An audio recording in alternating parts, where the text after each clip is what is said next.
Howdy, it's Friday the 23rd, and I've gotten the moped engine apart. Extremely simple.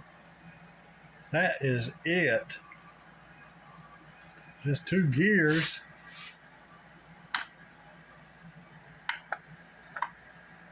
And it's moving just as smooth as silk. Bearings and seals are in good shape. You hear no sounds. Everything's snug.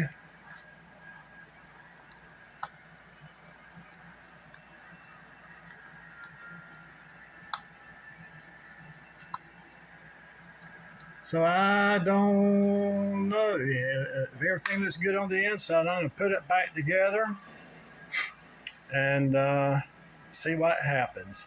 Hope y'all are having a good day. Bye-bye.